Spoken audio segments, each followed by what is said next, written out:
everybody. Welcome to the historic kitchen here at Liberty Hall. My name is Julia. I'm one of the tour guides here at the site. And today we're here to give you just a little mini tour of the kitchen area and talk about the kinds of work that were done here. And we'd also like to focus on the Stepney family. They were an enslaved family that lived here on the property. They were enslaved by the Browns, and they lived in separate quarters from the main house in a building that has since been torn down, is no longer here. So what we know about the Stepney family could only be learned from Brown family letters and census documents and other public records. Unfortunately, we don't have any record of the Stepney family's experience here that's told in their own voice. But what we do know is that by about 1810, Miles and Hannah Stepney were here on the property. They would go on to have at least 8 children that we know of that all lived here on the property. We know their children's names via the Brown family letters. There was Rose, Joseph, Selim, George, Mary, James, Mourning, and Edwin. And while the Browns, from what we can tell, did not sell any of the Stepney family children, we know that they did send them to live in other households for periods of time. And certainly because of the fact that enslaved persons were regarded as property, the threat was ever present of family separation just at the whim of their masters. The Browns favored gradual emancipation, gradual end to slavery, and they believed that it was important that enslaved people had an education. So in her letters, Margaretta talks about working with Hannah's daughters to teach them reading and writing skills. She mentions in particular that Mary is a really excellent student and a quick learner, and it's Mary that will go on to travel with Margaretta when she takes the long journeys to go visit her family in New York.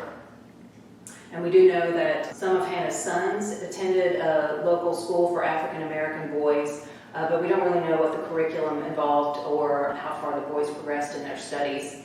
And there was certainly a tremendous amount of work to be done here on the property. The Browns had 4 acres and grew most of the food that was consumed by the families that lived here. But we believe that Hannah was the primary cook for the family. John, in his letters, mentions Miles Stepney doing a lot of the work here on the property, tending the vegetable gardens and the fruit trees that grew here, as well as taking care of smoking meat. There's a smokehouse right outside here that still stands. The family seemed to buy most of their meat locally and smoke it or consume it immediately.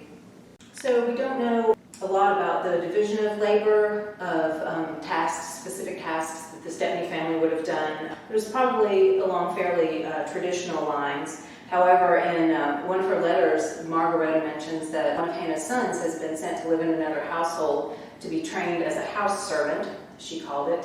So certainly it's possible that some of the boys would have worked indoors and not just out on the property.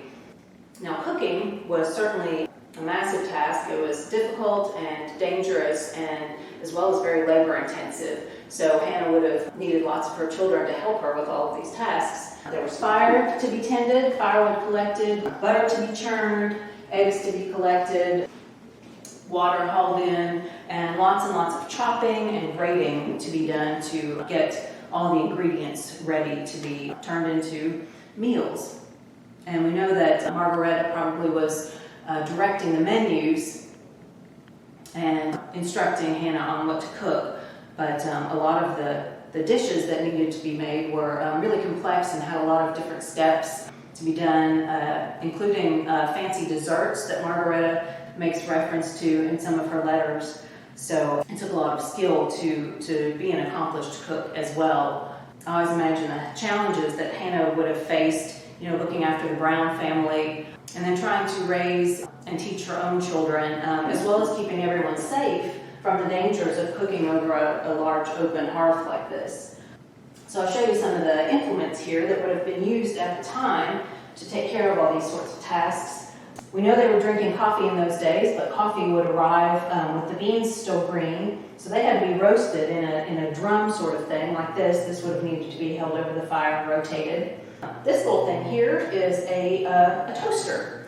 So this part rotates, and so it was probably the task of one of the Stepney children to hold this near the fire and rotate that so that the bread was browned evenly on both sides. Dutch ovens were in use at that time, and so the style that this one is made in, where the legs are or gives some space underneath it. Poles were put underneath it, and then the rim around the top allowed poles to be placed on top, and those were used for cooking things like cakes and breads and things like that. In addition to all of the everyday ongoing tasks that would have been done in here, there were other things that would have needed to be done, like soap and candle making and preserving food for later use.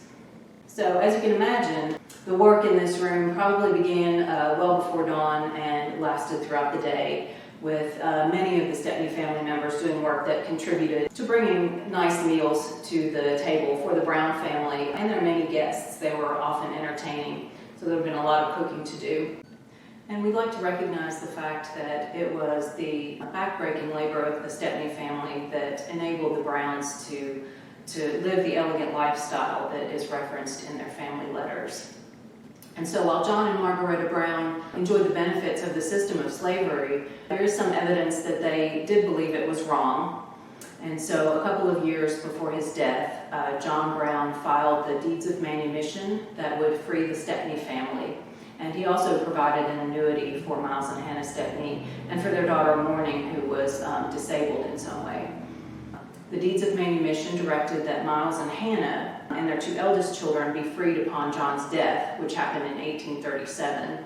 The remaining children would continue to be enslaved until their 25th birthdays, which meant that the youngest Stepney child was enslaved with the Browns until about 1850. And so slavery persisted into the second generation of the Brown family, with John and Margaretta's sons, Mason and Orlando, actually inheriting some of the Stepney children, as well as continuing to add enslaved people to their own households until eventually slavery came to be abolished. We do know a little bit about the Stepneys' lives after they gained their freedom, again from census records and military records. We know that some of the Stepneys decided to remain in the Frankfort area, working for other families. Some of them went on to become property owners themselves. Some of them dispersed to Louisville and to Indiana, and some of them went on to join various branches of the military. But our genealogical work is ongoing, and one day we'd like to know more about the Stepney family descendants and understand more about their contribution to the history of Kentucky, as well as to the history of our country. But that's all for now, so thanks for stopping by, and we hope to see you in person on one of our tours starting soon. Thanks. Bye.